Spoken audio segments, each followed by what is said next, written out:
Guys, ito yung isa sa mga dahilan kung bakit ako nagalugad ngayon sa gubat para makahanap ng ganitong mushroom.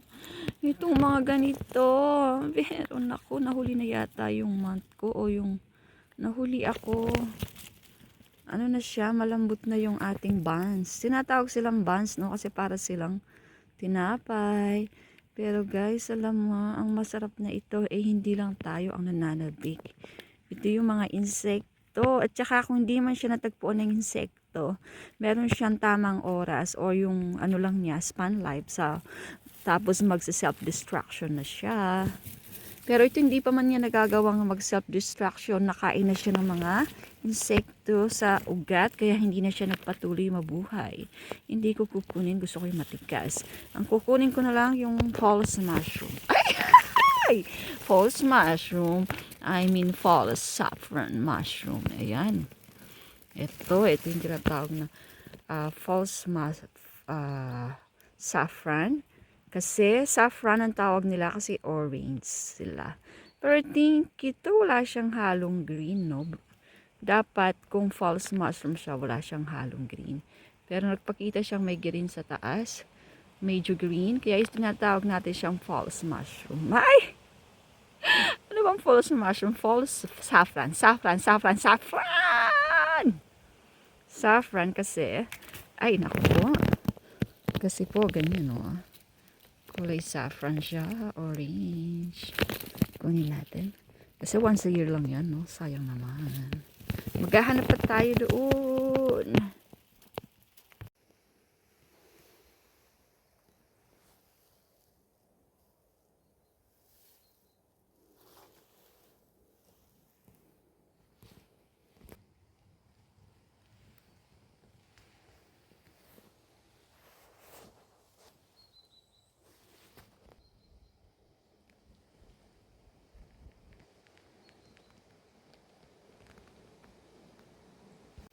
Nasa loob na ako ng kagubatan, guys. Oh, first time ko dito sa gubat na to, no? Hindi ko kakilala pa yung gubat nito. Ito yung tinatawag nating nakaliwanag ko kanina is the death angel. No! Destroying angel. Okay, destroying angel. At yun ang isa sa mga ito ay pamilya ng bulete or bullates. Family of bullates. That one, the big one. This one. But this not my preferred. Ito talaga yung pinakapangunahing dahilan ko ba't ako pumunta dito. Itong malaki na to. Laki. Akala mo ba maliit lang yan? Malaki yan. Ito mo yung daliri ko.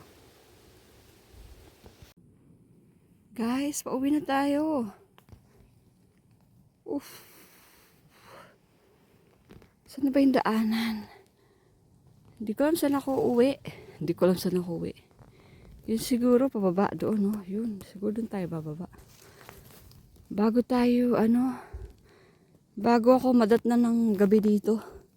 At hindi ko makita yung dadaanan. Kailangan ko na umuwi, guys. We go home now, we go home. Yes, we go home na. Maglalakbay na tayo. Let's go back home. Ay, sa wakas nasilip ko yung daan. Ito. Yan yung gasgas na daan. Labas tayo. 6:00 na pala ng gabi. Ay, nako. Sumabit. Tama-tama. Hindi pa ako nagsuklay. Ay. Yes. Ay, laki naman ang gubat na to. Hindi ko man nakalahati. Ni na 1/4, hindi ko man na 1/4. Ayun. Ikot ka buon doon. Doon. Ay, nako. Pumasok lang ako, hindi ko man na 1/4 para lang akong dumaan. Laki. Uwi na tayo. Yay! Nakaka-uwi na rin. Let's go. Guys, dyan ba ako o dito sa kabila? Well, basta kapag nakita ko na po yung daan na nato, Alam ko kung saan ako. Just now I know where I am. This is the right way. Tapos yung bike ko nakapark doon. Dapat pala maaga. Hindi pa nga ako galing doon sa kabilang gubat eh. Pala yung yellow na yan. Yung yellow na yan, kung susundin nyo, lahat ng may mga tanda-tanda yan, mga yellow, susundin mo, makakarating ka rin kung saan ka nang galing. Dalawa yan eh. Yellow at saka yung isa yung red. Nandito ako sa yellow na daan. Ayun.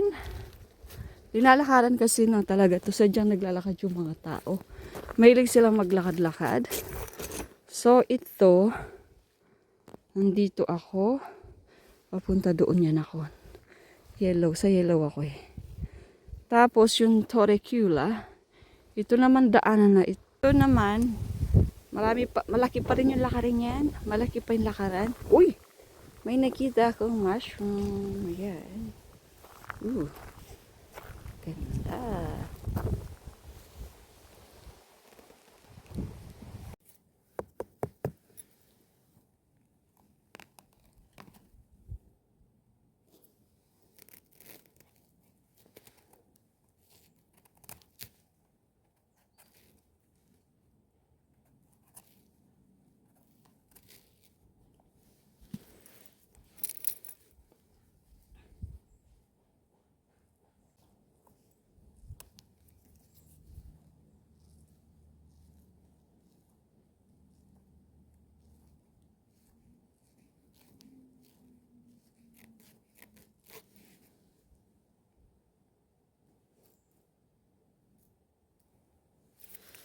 Guys, di na ako nakarating.